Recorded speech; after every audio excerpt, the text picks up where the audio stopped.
Assalamu alaikum. Hello girls, it's me Dima, and I wanted to make you a video to help you in doing your exams for mechanics of materials or any other course that you need to use the calculator in. Okay, so why did I decide to make you a video about using the calculator? Because I believe it can be a lifesaver if you really know how to use your calculator. Of course, most of you, or almost all of you, have the calculator that is the scientific type, scientific calculator, natural display. And it is the best calculator in terms of saving yourself time, in terms of presenting the solutions and typing down the whole equations just as they are in your problems, okay? So if you know some tricks and if you really understand how to use your calculator, you can really save yourself time in the exam and ace it. You will have time to check your answers, you'll have time to review, you'll have time to think about what the answers really are instead of just being lost in finding numbers that don't really seem to be clear to you. Okay, so let us start. The first trick I'd like to show you, and I love this trick, it's the first one I want to show you because it's almost the most important one, since we are doing mechanics of materials where you have megapascal, gigapascal, etc. So you will need to use this very often. For example, let's say I have 15 megapascals, okay? So I have 15 times 10 to the power of 6, okay, 15 megapascals. I would tell you that you can really save yourself time if you knew this button. It's called the exponential. It is extremely easy. It's one shot. You are actually saving yourself three steps. And then it gives you the exactly same solution. See? Such a nice trick. The amazing thing about this one is that you can actually use the square or whichever power for the whole set of numbers. For example, let's say 3 millimeters squared. Okay, so this is what I have here. 15 millimeters squared, all squared. Okay, you can use the very same thing without the brackets, which can also save you time. So 10 to minus 3, so 1, you press here once, minus 3, and squared. Would it do the very same thing? I'll show you that it will do the very same thing. Let us put them in brackets just to make sure that you are confident about this method. It gives you the very same result.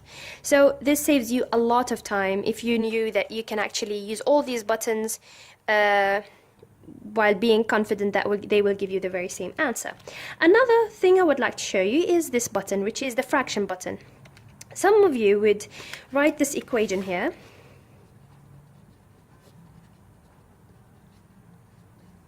Like this. Unfortunately, they will open a bracket, 15 times 3, then close the bracket, then divide by another bracket, 25 times pi.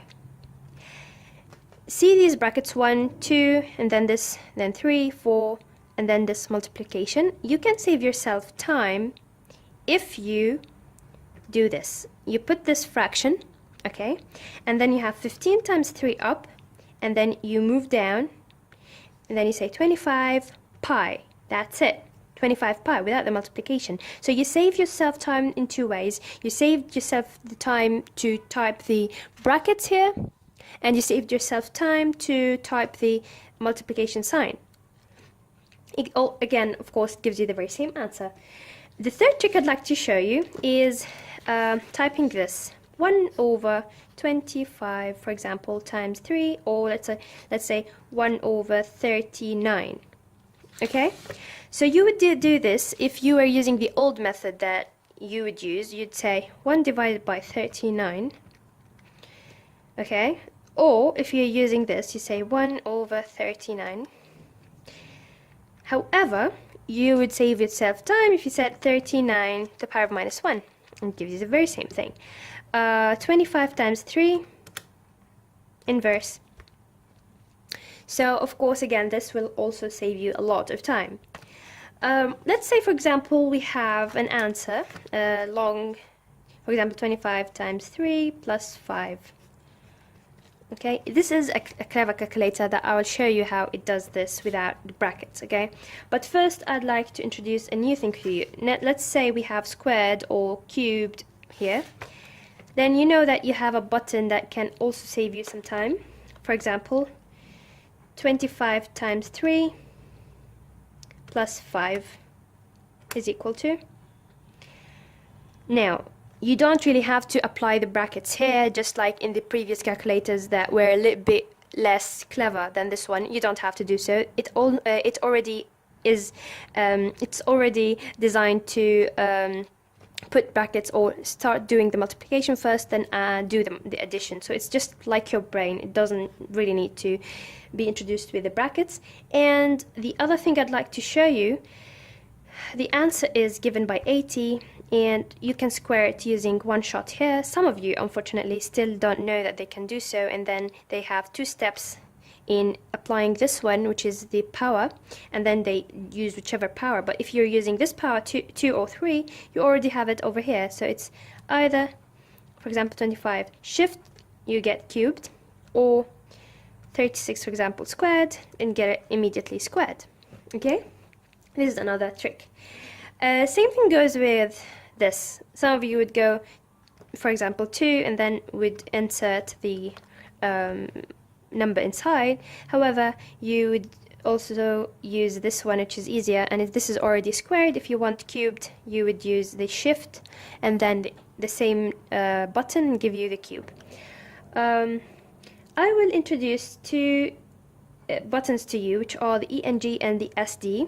Okay, the ENG is very useful if you have, for example, let's say 0.0369 times, let's do it just like I've just explained, to the power of 9, okay? It will give you this number, which you cannot really immediately translate it in your brain and write it down on your paper. If you press ENG, it will transfer it into something to the power of 6 or 9, which you can write, for example, in megas or in gigas or whatever you like, or just like that. But it has saved you, you know, the time to write it or think it. Otherwise, you would have simply, of course, you can return it back. Otherwise, you would have started counting the zeros. If you don't like the 2 to the power 6, maybe you want it to the power 3, so it will again do the very same thing, and then finally return it to the original number. 10 to the power 0 is 1, which is as if it does not really exist. As for the SD button, okay, so what does this do? 36 divided by 5. You get this, and sometimes you may get stuck, and what you need to do, all you need to do is press this. I bet that most of you already know this. Okay, what can save my time in the exam as well? This one would, I assure you, because we have lots of decimals. Look at this. 0.035 and 0.128. As you're solving, you will use these numbers, but I will tell you that the zeros before the point or on the left are not really necessary. So whether you write 0.035 or 0.035, the calculator will understand the very same thing. So you would have saved yourself time by skipping this, and believe me, it does save time. If you have 3 or 5 numbers that have zeros on the left, or they are less than 1, and you're just typing 0 after 0, believe me, it will save you time just pressing 0.2, 0.5, or whatever you like. Okay? Do I have more tricks? Well, I have many more tricks for other courses, but for this course, I believe those are the most important ones that would definitely save you time.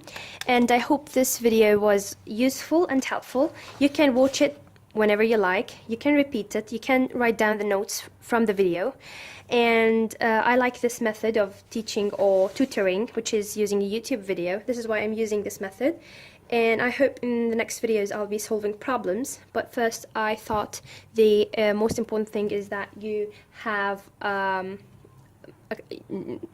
better method of using the calculator.